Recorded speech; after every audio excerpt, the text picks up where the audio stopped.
jadi seperti dulu ketika masa Rasulullah SAW dan para khalifah terdahulu ya. Kita ingat Khalifah Umar bin Khattab misalnya sampai malam pun masih sidak ke batas-batas wilayahnya. Adakah yang belum makan ya, sampai kita ingat kisah yang masyhur ada seorang ibu yang sampai memasak batu ya kan. Nah itu artinya memang Baitul Mal diharapkan ya itu bisa mencukupi kebutuhan primer warganya, sandang, pangan, papan, pendidikan, kesehatan bagi yang tidak mampu melalui Baitul Mal. Nah itu pun yang kita ikhtiarkan di sini. Maka kita di sini itu ada mesin ATM beras ini ya. Nah, kita ada 400 keluarga sekarang yang kita santuni. Jadi satu bulan 400-an keluarga. 400 keluarga yang ditanggung oleh ATM beras. Jadi tiap bulan tuh kita mengeluarkan 2 ton dari mesin ATM untuk keluarga yang tidak mampu. Sumbernya saking nih kok, Baitul Mal Masjid. Iya. Kemudian kita ada klinik ya di sebelah timur masjid ini, ada klinik. Ada dokternya, ada obatnya, kita buka sehabis maghrib sampai jam 8 malam. Tiap hari. Kemudian kita ada bantuan pinjaman modal usaha. Ada sekitar 90-an lebih UMKM binaan kita. Kita ada bantuan biaya pendidikan. Kalau ada anak-anak dari jamaah kita atau cucunya yang punya tunggakan di SPP ya. Misal di sini ada SD Muhammadiyah Jawa Karyan, ada TK Aba. Mereka punya tunggakan SPP karena benar-benar tidak mampu, itu kita yang bayarkan SPP-nya. Bisa dicek nanti ke kepala sekolahnya SD kan, apa benar kalau ada jamaah aktif yang anaknya punya tunggakan SPP, kita yang bayarkan. Artinya terus, masjid benar-benar menjadi solusi. Iya. Kemudian ada satu lagi, kita ada tim yang survei ke rumah-rumah jamaah. Kalau ada rumah yang tidak layak sehat, ya kita ada tim benah-benah rumah jamaah. Biasanya 2 bulan sebelum Ramadan. Jadi misalnya ada yang kamar mandinya belum dikeramik, kita keramik. Ada yang kamarnya pengap, nggak ada ventilasi, kita bikinkan jendela. Ada yang bocor-bocor dan lain-lain. Nah, semua program tadi yang lebih utama adalah bagaimana kita dalam tanda kutip memaksa untuk jamaah sholat jamaah ke masjid. Jadi misalnya ini ATM beras ini disetting bisanya diambil cuma di waktu sholat jamaah. Jadi kalau di luar waktu sholat seperti ini, kartu ATM yang sudah kita bagikan ditempel, dia nggak keluar berasnya. Tapi ketika sudah masuk waktu adzan, ya sampai kira-kira setengah jam setelah sholat, itu bisa digunakan. Lebih dari itu nanti off lagi. Jadi harapannya mereka yang tadinya cuma pengen ngambil beras, itu mereka jadi terbiasa sholat jamaah. Sama klinik juga gitu. Ya, klinik juga gitu. Jadi klinik itu kita buka sehabis maghrib. Awalnya kita berpikir sinergi, kalau pagi, siang bisa ke puskesmas, kalau sore, malam bisa ke masjid. Tetapi sebenarnya puskesmas buka, sore enggak. Rumah Bainal Isya'in. Ya. Cuma sebenarnya lebih penting adalah waktu antara maghrib isya ini mepet. Jadi ketika mereka antri, mereka periksa, pasti nabrak waktu adzan isya. Ya. Sampai nanti selesai isya. Jadi semua untuk sholat jamaah. Nah, kalau yang sudah kita beri bantuan berupa uang, kita bisa lebih tegas lagi, Pak. Seperti yang kita dapat bantuan modal usaha, ya. Itu kan kita di kepengurusan takmir ini ada 31 bidang, 31 biro. Salah satu bironya adalah biro koordinator jamaah. Fungsinya kan kalau imam dulu setelah salam kanan, salam kiri, kemudian menghadap ke jamaah itu kan sambil ngecek. Makanya Rasulullah SAW tahu siapa yang sahabat yang nggak hadir. Nah, kita perlu instrumen untuk mengetahui siapa warga kita yang jamaah rutin, siapa yang enggak. Maka kita ada koordinator, tiap RT, RW ada koordinator jamaah.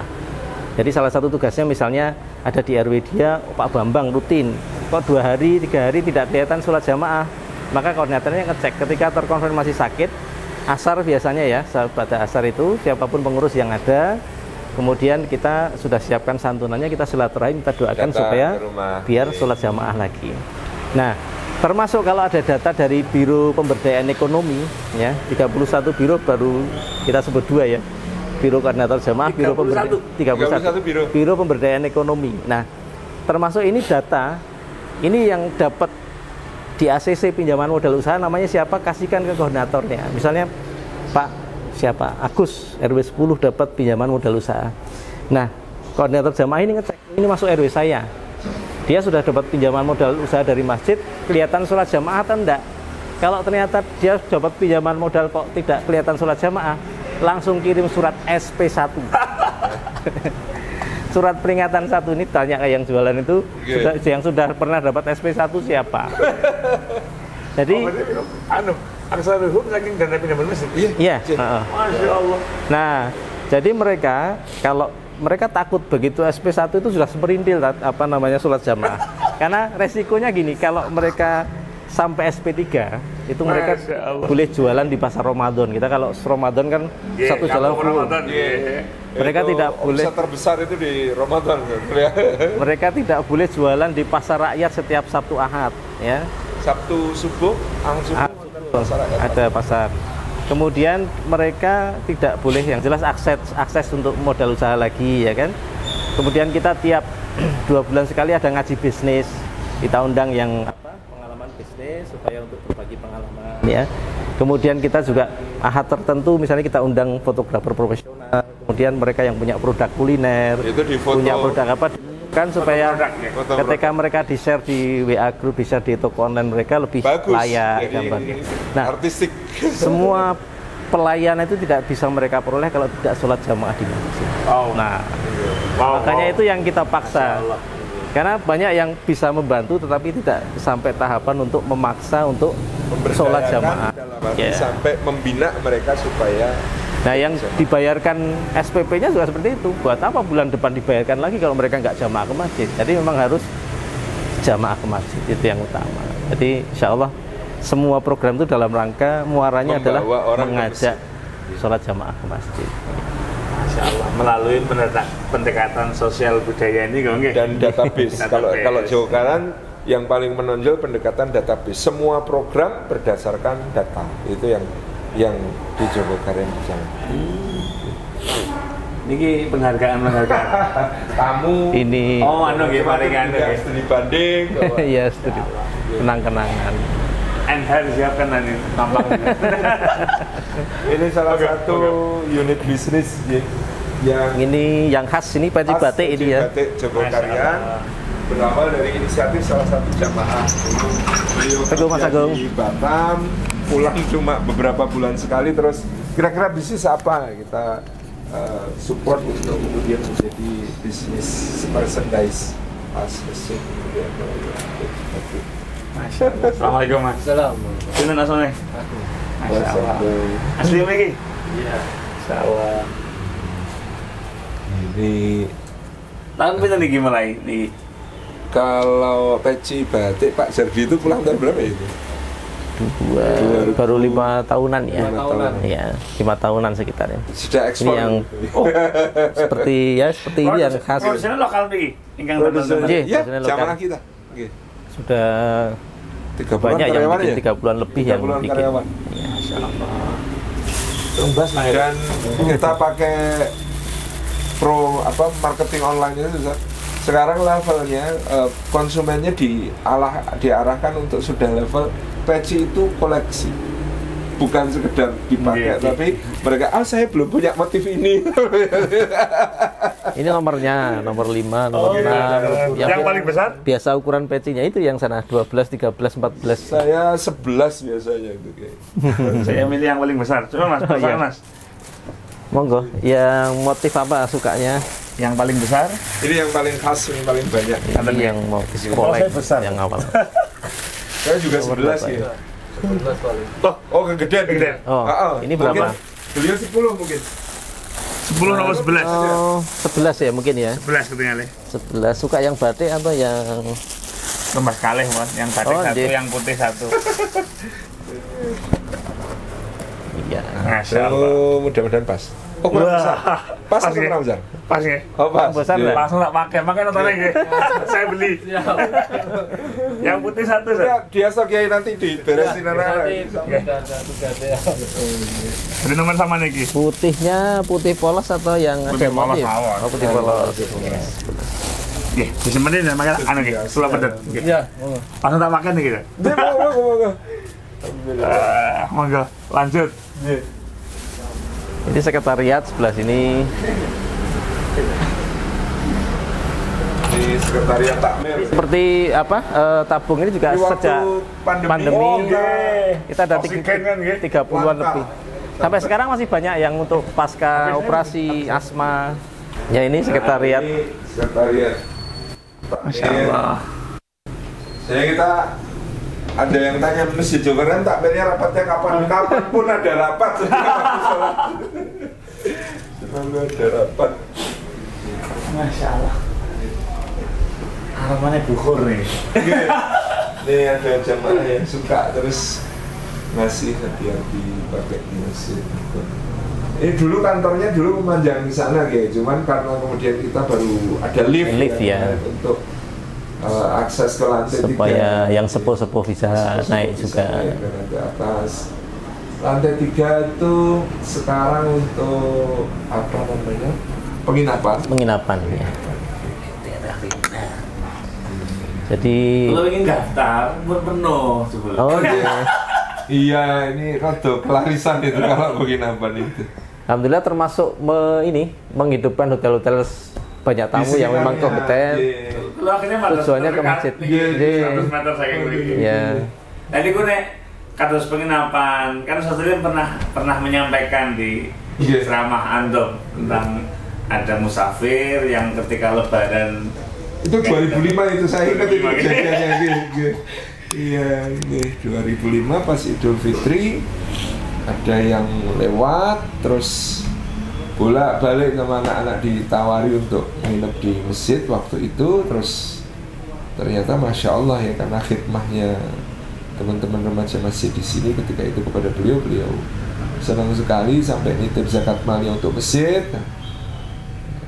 Waktu itu akhirnya kan memang kita sudah menyediakan kamar musafir tapi ya seadanya. Bagaimana kemudian difikirkan ke depan waktu itu ketika renovasi yang ini Islamic Center itu, bagaimana kita mengelola hak-haknya musafir ini secara profesional. Tetap ada kamar yang kemudian bisa diakses untuk mereka-mereka yang hendak istirahat secara sosial, tapi ada yang kemudian ya tamunya mau bayar kok ya sudah.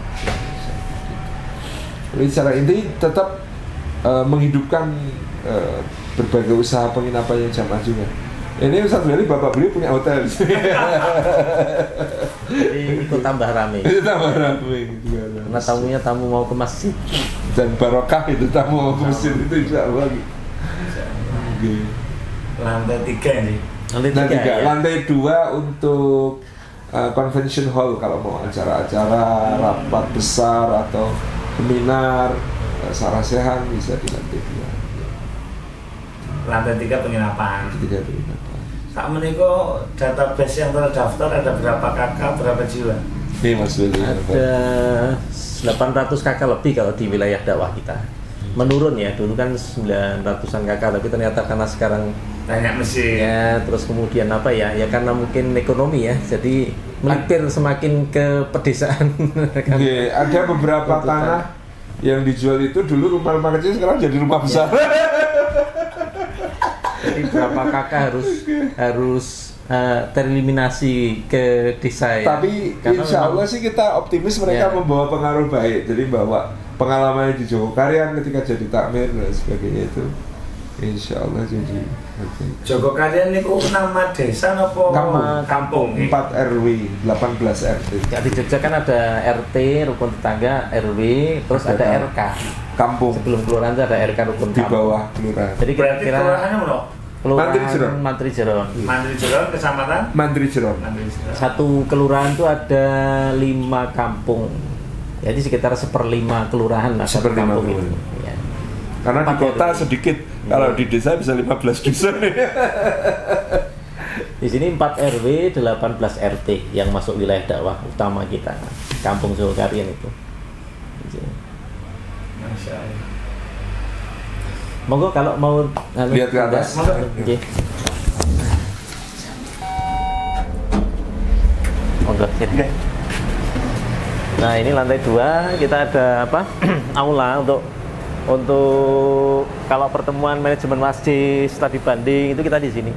Muat untuk 200 orang. Ya. Muat untuk 200 orang. Sini masuk ke area masjidnya. Tapi alhamdulillah kalau subuh penuh nih sampai ke belakang sini untuk jamaah putri nih yang aulanya jamaah putri sini juga penuh. Ini area masjid balkon, sana ada perpustakaan. Masya Allah.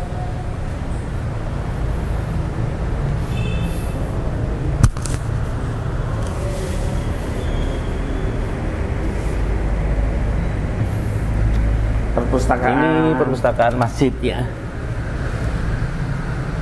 Sini area perpustakaan. Naik di atas ada aula lagi. Tapi kita lewat sana sama saja. Penginapan nanti ya. Penginapan ya sekalian lewat sana. Ya. Ini marching band. Iya. Tapi ya sudah lama nggak berjalan. Perpustakaan juga sekarang agak ini kan apa? Kalah sama apa ini? PDF.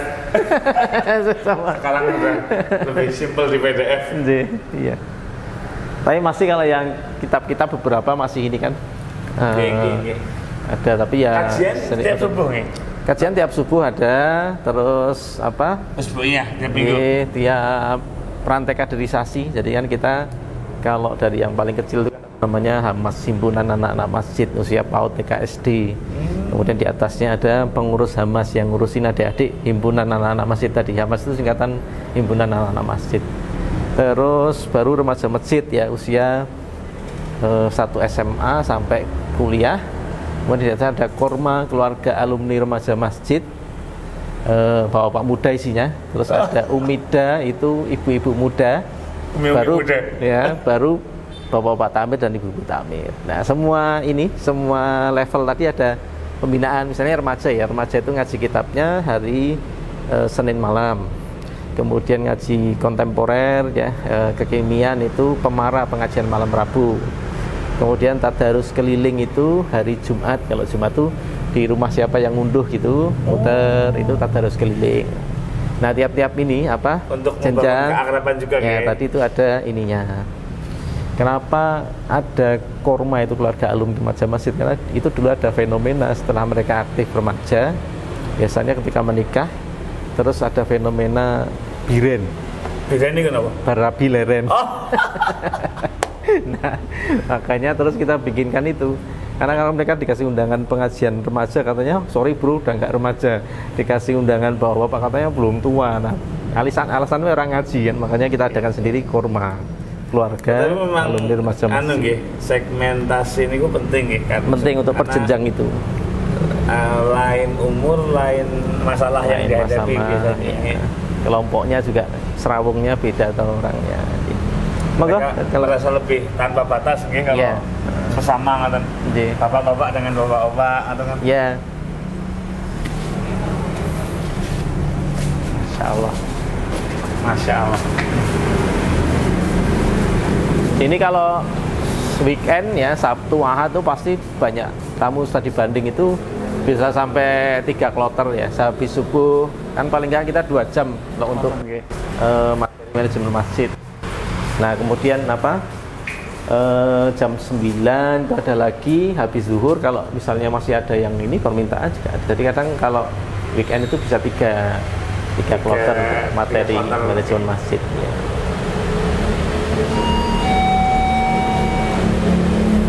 Itu kan tempat putri ya?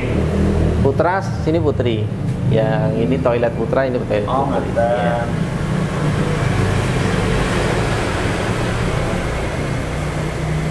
Pertumbuhannya ketinggalan. Saya itu. Alhamdulillah. Masya Allah.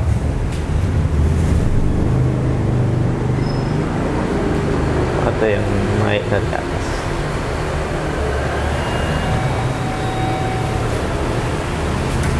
Monggo. Jadi ini sama kamar-kamar ini semuanya dari pewakafnya. Insya Allah. Sesuai namanya. Ada berapa kamar saat ini? Ada 11 kamar. Assalamualaikum. 11 kamar. Iya 11 kamar. Masya Allah. Ya AC, spring bed, kamar mandinya air panas dingin ya standar hotel bintang. Nah ini kemarin tuh anak-anak remaja untuk apa? Aquaponik. Itu ini. Ini yang aula tembus tadi yang di atas perpustakaan ya. Jadi remaja kalau ini kadang acara kalau malam apa itu di sini apa sambil ya di rooftop.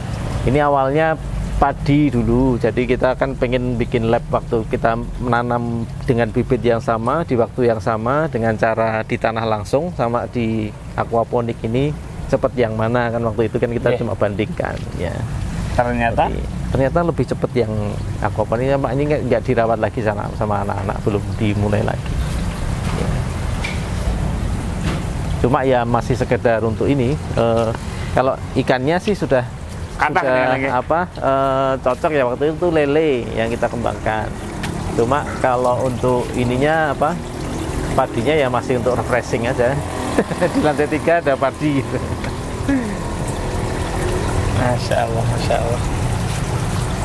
Jadi titik baliknya justru dari pendataan nih kok, 90-an ya? Ya, 99 database itu. Kemudian kita tahu di tempat kita itu ada 3 dokter. Nah itulah yang kita sowani, kita datangi, Pak kalau adakan pelayanannya, kemudian kita ada potensi apa lagi. Nah itu kadang kita mengadakan workshop di masjid yang kita undang beliau-beliau yang punya kemampuan, kemudian untuk pelayanan untuk warga. Mungkin belum ke masjid, punya kemampuan maupun yang diundang, tapi gara-gara mempertemukan, kemudian dua-duanya jadi jamaah ke masjid. Ya, padahal kita sebenarnya lebih fasilitator saja, mempertemukan antara yang punya dan yang memerlukan. Jadi benar-benar masjid ini menjadi solusi untuk mereka yang punya keahlian dan belum tersalurkan. Alhamdulillah. Menjadi solusi untuk mereka yang membutuhkan kemampuan tersebut. Luar biasa. Barakallahu fikum.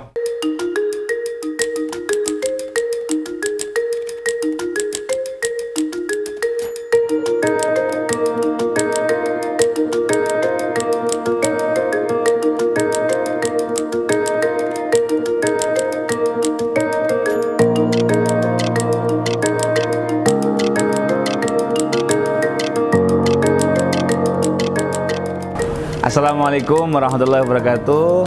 Bismillah walhamdulillah wassalatu wassalamu ala rasulillah Sayyidina Muhammad ibn Abdullah wa ala alihi wa sahbihi wa ala la hawla wa la quwata illa billah.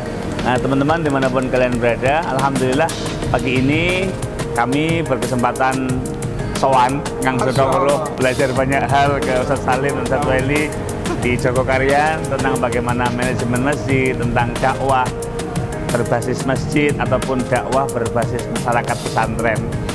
Jazakumullah khair, Ustaz. Istafadtu minkumul katsir.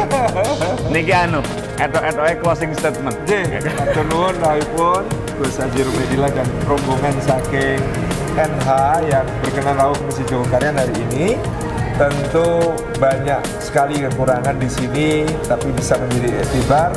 Apa-apa yang baik mudah-mudahan berkembang lebih besar, lebih barokah nanti di NH. Dan insya Allah kami juga pengen sekali soal ke NH satu waktu, dan kami masih juga mengharapkan Gus Ajir berkenan rawuh nanti ke pesantren masyarakat Melapi Merbabu. Insya Allah. Halangi barokah untuk pesantren insya Allah. Jazakumullah khair, Ustaz Weli. Assalamualaikum warahmatullahi wabarakatuh.